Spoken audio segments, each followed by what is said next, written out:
Assalamualaikum warahmatullahi wabarakatuh. Bismillahirrahmanirrahim. Assalatu wassalamu ala asrofil anbiya'i wal mursalin wa ala alihi wa sahbihi ajmain amma ba'du.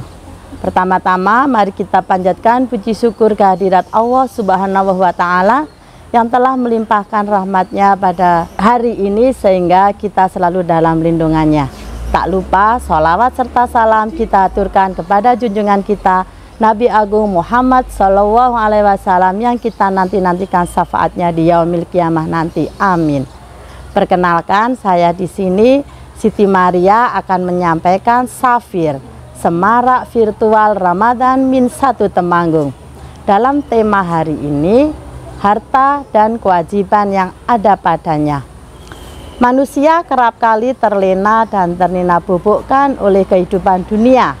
Api rayuannya sangat dahsyat, telah banyak menjerat penduduk dunia tanpa peduli siapa, di mana dan bagaimana seseorang itu harus terperangkap dalam jaring fata morgana.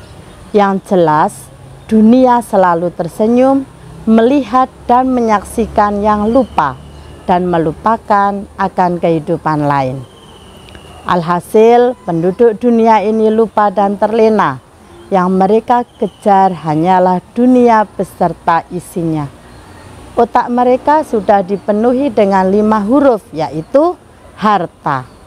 Zaman sekarang dan dari dulu, segala sesuatu diukur dari uang. Keberhasilan seseorang diukur dengan uang, kesuksesan seseorang diukur dengan uang, bahkan kebaikan seseorang juga diukur dengan uang. Harta menjadi tolak ukur dari segala-galanya. Kesopanan secara spontan bisa muncul karena uang. Sebaliknya, kejujuran bisa pudar juga karena uang.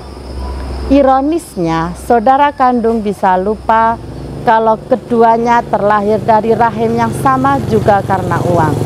Seorang haji juga melupakan tetesan air mata taubatnya di Baitullah juga disebabkan uang. Para penerima amanah juga lupa dengan sumpahnya di bawah naungan Al-Quran juga karena uang. Bahkan Allah pun ditipu daya juga karena uang. Na'udzubillah. Dalam Sahih dijelaskan, hati seorang tua yang merasa muda karena kecintaannya kepada manusia, manusia tidak akan pernah puas dengan apa yang ada. Maunya bertambah terus dan terus mencari. Hal ini tergambar jauh dari glamoritas bermunculan seperti sekarang ini. Rasulullah Shallallahu Alaihi Wasallam bersabda,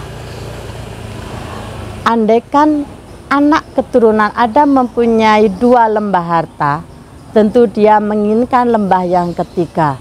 Padahal yang memenuhi perut keturunan anak Adam hanyalah tanah belaka. Hadis riwayat Muslim. Sayangnya setelah uang itu diraup dan dikumpulkan, mereka lupa bahwa ada kewajiban yang mesti dikeluarkan, yaitu zakat.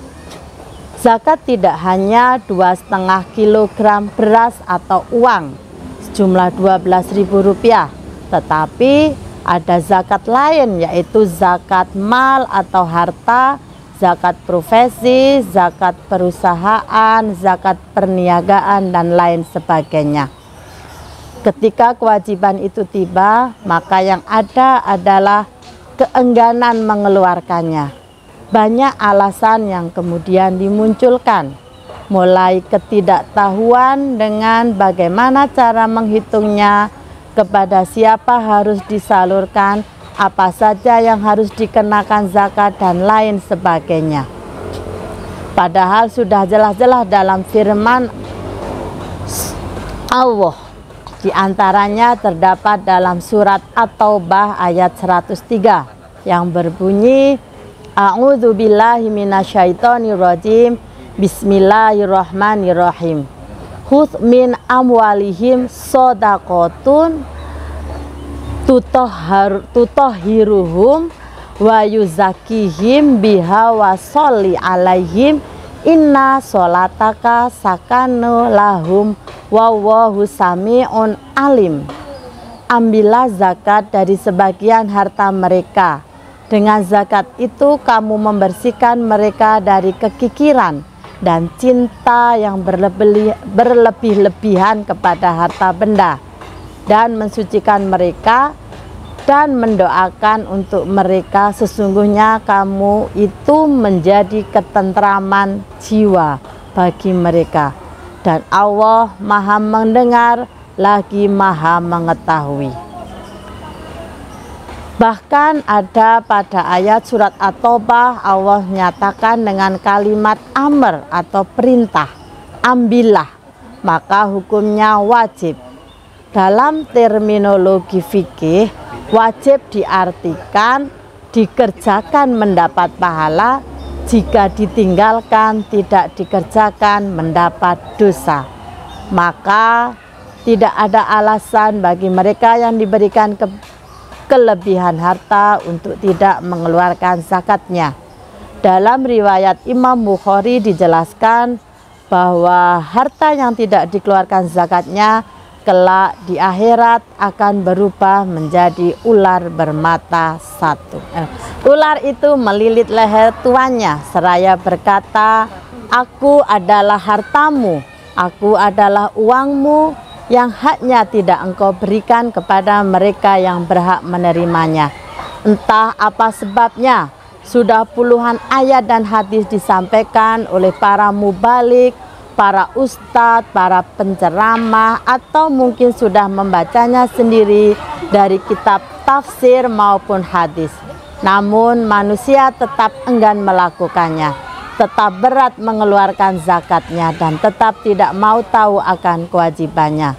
Kesemuanya ini sudah menjadi fenomena rakyat Indonesia, dan ini menjadi bagian dari tanggung jawab kita bersama. Kalaulah ada undang-undang yang membolehkan memerangi orang-orang kaya yang enggan mengeluarkan zakatnya, sebagaimana terjadi pada masa pemerintahan Khalifah Abu Bakar As-Siddiq, niscaya tidak akan ada orang kaya atau mampu atau berprofesi enggan membayarkan zakatnya karena takut diperangi. Kenapa semuanya terjadi? Jawabannya sederhana, mereka terkena penyakit, senang kepada dunia dan benci kematian. Akibatnya hati mereka tertutup dengan hidayah Allah. Yang ada hanyalah keuntungan dan keuntungan. Sementara jika berzakat, yang nampak hanyalah kerugian. Rugi karena harus mengeluarkan sebagian hartanya.